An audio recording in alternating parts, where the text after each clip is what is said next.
بسم الله الرحمن الرحیم. السلام علیکم ورحمۃ الله وبرکاتو. په دې ویډیو کې زه تاسو ته د یو څو خوبونو تعبیر کوم.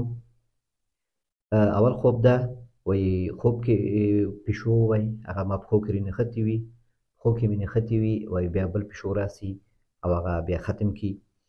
او همدارنګه وایي کور کې وایي کوتره وي، په خوب کې تار اچوم، تار وشکوي لاړ شي بېرته وایي نورو کوترو سره راشي.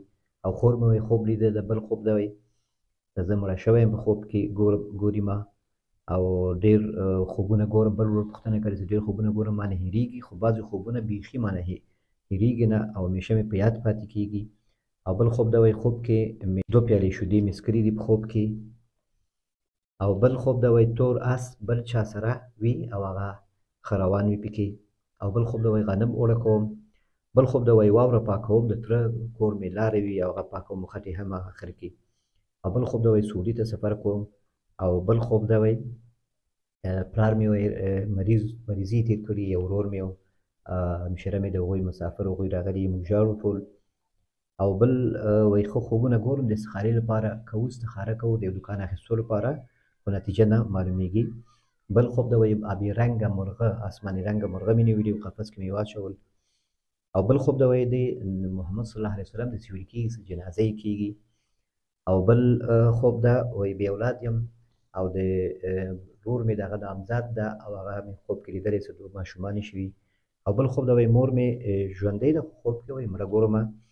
بل خوب ده وایي صفا اوبه سیل غوندې راشي وایي اول صفا اوبه بیا وروسته وایي سیل غوندې راشي، خو بیا وروسته لږ خړې شي پورته پورته الوزي. وایي اسمان کې بل خوب ده وایي 14مې سپوږمۍ په شان وایي 2 دانې سپوږمۍ وي وارخطا یم ورته وایي. نو دا خوبونه انشاءالله تعبیروو. اخره پورې مو سره پاتې شئ. د هر څه نه مخکې که چینل کې نوي یاست نو چینل سبسکرایب کړئ، لایک کړئ، د ویډیوګانې شیر کړئ ملګرو سره. او د دې غیر حاضري زه بخښنه غواړم تاسو نه، څو ورځې زه نه ومه دلته لږ مصروفیت و، یو حاجي صاحب وفات شوی و هغه کې لږ مصروف و. او بیا زما څه مشکلات دي د برق، افغانستان کې ورته برق وایي، دلته پاکستان کې ورته بجلي وایي، دا هم نه نو زما هغه وسایل هر څه پوره نه دي، نو بیا ویډیوګانې مانه پاتې کېږي. نو 2 څه خوبونه ما 2 آډیو مې اواز مې واچاوه ایډیټ مې کړ خو هغه هم سم نه دي راغلي. نو بعضې خوبونه هلته تعبیر شو 11-15 خوبونه. دا خوبونه څه پاتې وو نو هغه مې نن لږ فرصت مساعد شو ماته، دا خوبونه انشاءالله تعبیروم او کوشش کوم نور څه ده په وخت باندې وشي.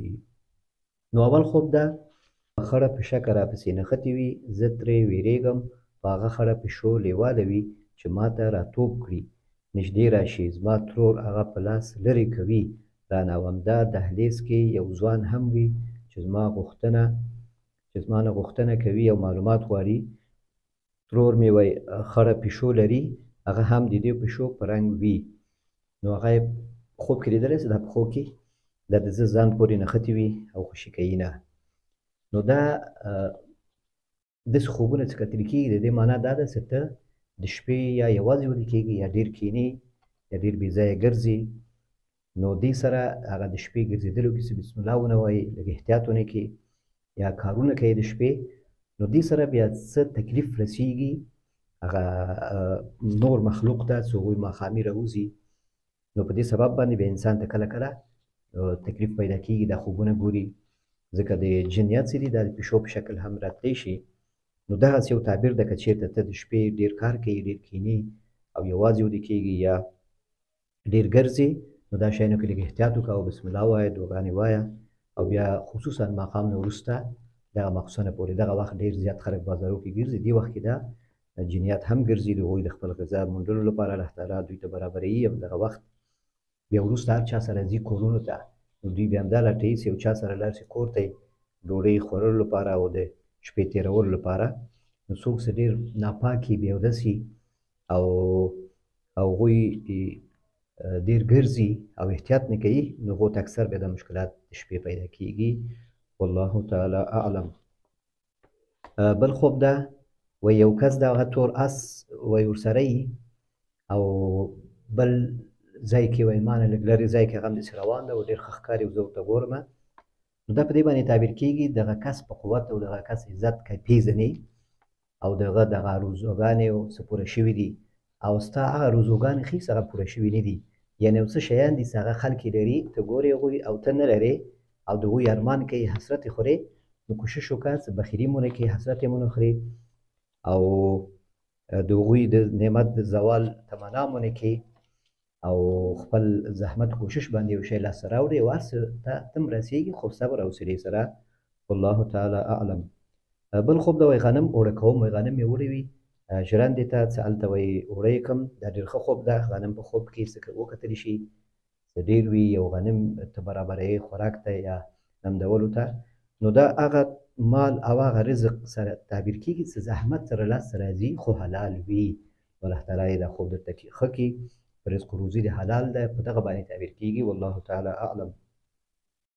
بل خوب ده وایي واوره پاکوم د تره د کور مې، وایي واوره پاک کړم، بیا وروسته وایي لارې هلته بیا خټې مې، یا واوره مې پاکم خټې مې پاکم، نو دا هم ډېر ښه خوب ده. الله دې سره ښه وکړي چې ته دا تره سره دې ښه کوې. واورې پاکول د یو چا هغه غمونه لرې کول د هغه، او د هغه هغه تسلي ورکول، هغه ته تکلیفونه یې رفع کول، هغوی ته خیر رسول، او هغوی ته ډاډ او تسلي ورکول، په دې باندې تعبیر کېږي چې ته دا ترونو سره ښه روابط لرې، نو دا ډېر ښه صفت ده. الله دې نور هم توفیق درکړي. والله تعالی اعلم. بل خوب ده وایي سعودي ته سفر لرم، کلیوال مې وایي ګورمه قرض یې رانه همالته ګورمه او خپل قرض رانه اخلي، او بیا زه ورته وایم چې د کاروبار لپاره راوتلی یم، نو دا کېدای شي که ته قرضدار یې نو تشویشونه دې دي، که کوم خوا ته ته لاړ شې قرضدارانو نه ځان وباسو، نو کېدای شي تا پسې درسي، هلته دې څوک پیدا کړي، نو په دې باندې هم تعبیر کېږي ستا سوچونه دي، فکرونه دي، خاص تعبیر نشته. والله تعالی اعلم.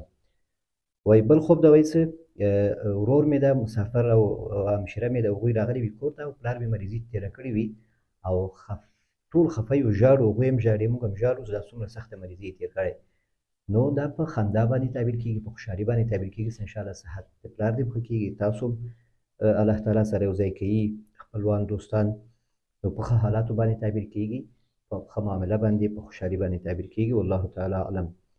وایي خوبونه ښه ګورو، ځکه استخارې کوو، خوبونه مو هېرېږي، وایي خو مخکې مشره ورېندار مې خوب کې چرګان سره کول، د دوکان اخیستو لپاره استخاره کوله، نو دا ډېر ښه خوب ده. الله دې تاسو ته ښه کړي.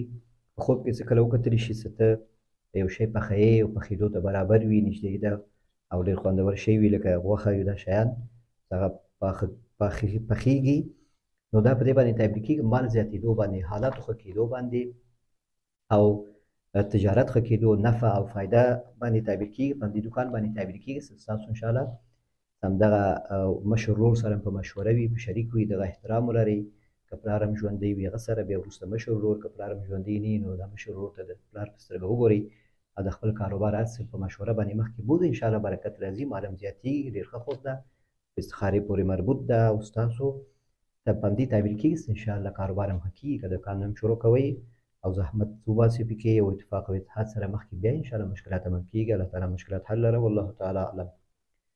وایي بل خوب ده وایي آبي رنګه یعنې اسماني رنګه مرغه مې ونیوه، قفس کې مې واچوله، بېرته مې له کړکۍ خوشې کړه، خو لاندې وغورځېده. مرغه دې تا ونیوه او قفس کې دې واچوه او بېرته تا نه وغورځېده، نو دا په دې باندې تعبیر کېږي چې ته د یو واده خپله واده کوې، ځان ته یا بل چا ته واده کوې، او غواړې چې هغه ته قیدګیري ورته کوې او سختي ورسره کوې، نو کېدای شي څه تکلیف مشکل بیا پیدا شي، لکه اکثر کورونو کې انګورګانو سره ښه رویه او ښه معامله نه کېږي، پردي لورګانې وي، بس خاص هم نه کېږي، خاوند هم ترې مسافر وي، پښتنو کې دا مسایل شته، نو په دغه تعبیر کېږي که څه ته چېرته چاته واده کوې، خوشحالي ځان ته راولې، نو بیا کوشش وکړه چې قید نه کړې، دا همدا اوس نه داسې اراده ونه لرې چې هغوی که موږ سره سختي وکړه او ډېرې پیسې واخیستلې او دا یې وکړه، نو ته بیا قیدوې. کوشش وکړه داسې کورنۍ سره چې هغه دینداري مسایل یې اخلاق یې صحیح وي او په اصولو باندې او په شریعت باندې برابر هغوی واده کوي، هغه وکړئ، بره کورونو کې، بره ځایونو کې لاس مه اچوئ، نو په دغه باندې تعبیر کېږي چې ته یو خوشحالي یو شی چاته ورکوې، خو هغه په ځان هم نه کښېني او ته هغه خپله په خپل لاس هغه خوشحالي خرابوئ. والله تعالی اعلم. خوب کې وایي د محمد صلی الله علیه وسلم وایي جنازه یې داسې یو غوندې ځای وي، جګ ځای وي، هلته وي، او خلک وایي دا د نبي علیه السلام جنازه ده صلی الله علیه وسلم. وایي زه وایم چې دا ولې، وایي داسې څوک وایي چې داسې یو ګناه په سبب باندې بیا زه وایم چې داسې دومره وړوکی ګناه او دومره یو ګناه باندې داسې دومره عذاب ورکړل شوی زموږ به څه